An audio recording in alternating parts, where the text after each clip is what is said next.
Welcome to another lesson of this course titled Mnemonic Techniques to Build Vocabulary. This is the second lecture in this series, and in this lecture also we are going to study 5 words, and we are going to use mnemonic techniques in order to make sure that we learn those words for a longer period of time. So let's begin. Before that, this is about me. I'm a poet, a traveler. I'm a student of English literature from University of Delhi. I love to sing and listen to ghazals. Currently, I'm watching Harry Potter series, and please, this is an earnest request to all of you. Do rate, review, recommend, and share my videos. And if you have anything to say, if you want me to improve on anything or anything of that sort, please mention it in the comment section below, so that I can improve on where the areas where I have to improve, and I can get your feedback. So your feedback is very important for us and also for Unacademy. So I ask all of you to give it a few minutes. It doesn't take even a minute. It takes 20 seconds of yours, and give your feedback. If you want me to improve on anything, please do that. Please write it in the comment section below or in your review, and I'll see to it that I make sure that all those things that you want me to improve on, I do that. So let's begin. Our first word is from SSC CGL 2014 examination, and this word is polytheism. Polytheism literally means belief in many gods, and the part of speech is noun. So let's examine these two words, poly and theos. So poly literally means many. So whenever we use this word as mostly as a prefix, that is, it comes before the other word, and it adds to the meaning of the word by adding a multiple kind of thing to it. I'll give you example. For example, we learn about polygons in our maths classes back in class 6th or 7th. So we learned about this word polygon. Polygon is a figure which has multiple sides. So multiple, many, these are the words that are the actual meaning of the word poly. And from here we have this word polytheism. So poly means many and theos is God. So most of us must have heard this word called theology. Theology means the study of God, the study of universe. So that is the reason why this word is here. Theism is here. So you must have also heard of this word atheism. A means you are not actually believing in God. So polytheism is somebody who believes in a lot of gods, and atheist is somebody who does not believe in God. So that is the point. If you remember a single word, a root word, you can develop many words and you can understand many words from that very root word. So the root word here is theos and poly. So I hope this is clear to you, and even if it's not clear, there's a picture, and this picture is actually of Greek gods. I'm not deliberately placed Indian gods here. So this picture is of Greek gods, and there are many gods in Greek mythology also, just like Indian mythology. So there are many gods there, and one who believes in all these gods is called a polytheist. Moving on, our second word is cynic. So cynic is a person who believes that only selfishness motivates human action. So somebody who believes in this kind of thing is called a cynic. And here I have placed the picture of Jonathan Swift. And interestingly, Jonathan Swift's Gulliver's Travel was the first course that I did on Unacademy. And in that I got to know that there are many scholars who consider Jonathan Swift as a cynic. That is, he believed that all the human actions have a selfish motive behind them. So that is why I have placed him here. So any of you who want to view that lecture, you can also do that. That is there on the Unacademy, and it is titled Gulliver's Travel. So any of you who want to view that, you can also view that. So let's see the part of speech. The part of speech is obviously a noun, and let's see the mnemonic that is used here. So it is a bit complicated. I'd help you to understand this. So imagine somebody, let it be Ram. Ram is saying to Sham that let's go and see Nick. So you can see and Nick. So I have actually taken the words from the word cynic here. So let's go and see Nick. Sham asks why. Again the word why from the actual word cynic. Because he's rich. So the Ram replies he's rich. And in return Syam asks, are you a cynic? So just because Nick is rich, Ram wants to visit him. And that is why Syam asks Ram that are you a cynic? So the sole purpose, the reason behind his visiting visiting Nick, is this motive of selfishness that is there. So that is why he can be called a cynic. Moving on, our third word is eventually. So eventually means literally finally, and the part of speech is verb. So let's see the mnemonic technique that we have used here. All the events, ignore this, whatever it is written under brackets, events lead to final result. All the events lead to final result. So in order to make sure that you understand and learn the meaning of this word, you have to keep this in mind, that eventually has this word event in it, and events lead to a final result. So your keyword should be final result. So you have to learn eventually leads to, you can cut it in event. So and events lead to final result. So final is the keyword.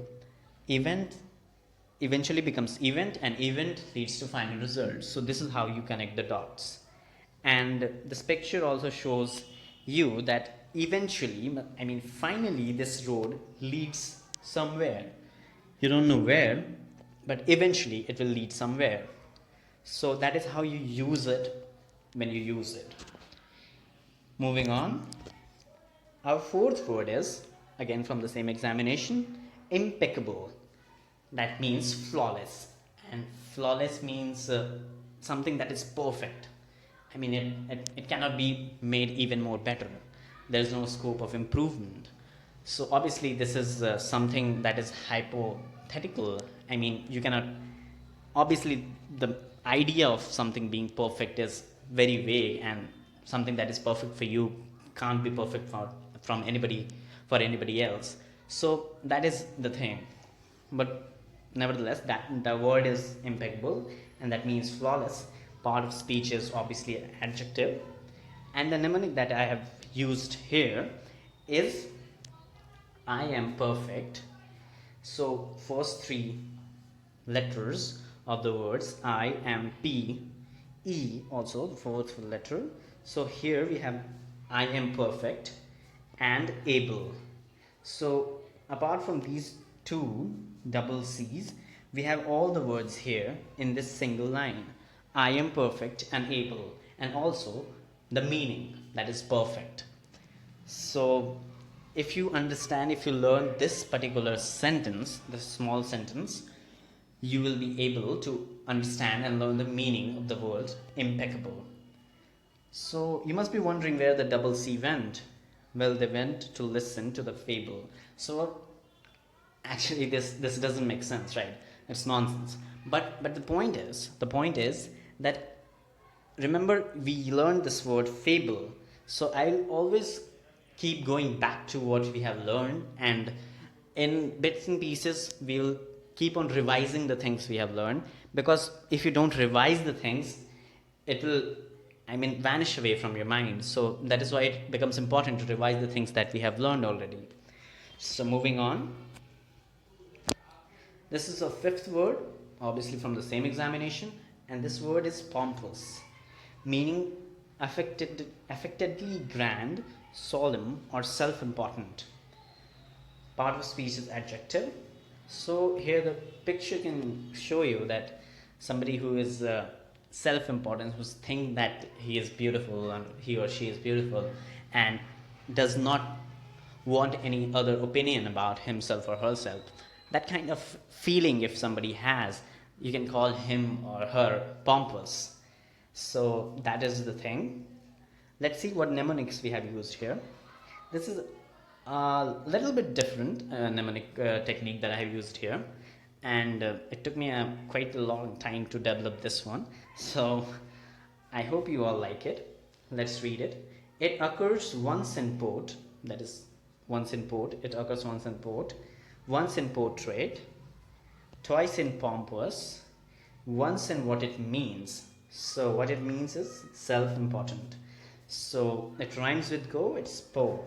The word po. So you'll see it occurs once in port, p-o-r-t, port. Once in portrait, p-o-r-t-r-a-i-t, portrait. Twice in pompous, p-o-m-p-o-u-s.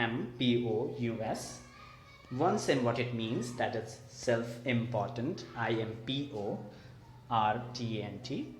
It rhymes with go, it's po. So, and if you can recall, if you can learn this rhyme, you can actually learn the meaning of the word and also the spelling of the word and also the spelling of these words.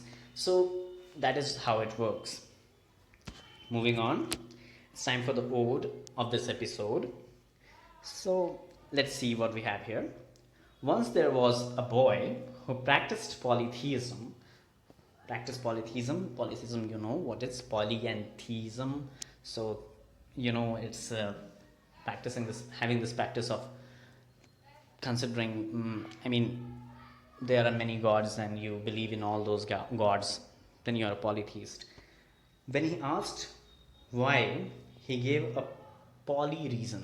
So there's nothing of this sort that exists in English dictionary, poly reason, but I have just created this word. And this word poly means many reason, so he gave many reason. So that is the thing. One of it being many gods, so many benefits. So the boy replies, okay, if there are many gods, I will have many benefits from all of them. So this is the actual meaning of the word polytheism, believe in many gods. And thus the boy was called a cynic. So because he had this selfish motive behind believing in many gods, because he had this selfish motive, that is why he was called a cynic. Remember, cynic is someone who thinks that everybody has a selfish motive behind everything. So he was considered a cynic. Slightly different meaning, I have used it here in a different context, but nevertheless he was called a cynic. And eventually all his belief made him pompous. So eventually means finally all his beliefs made him pompous, that is self-important. So he believed that he is very important and he became self-important instead of making him impeccable. So instead of making him flawless, instead of making him a perfect being, he became somebody who is pompous. So you can see that somehow pompous and impeccable are opposite to each other.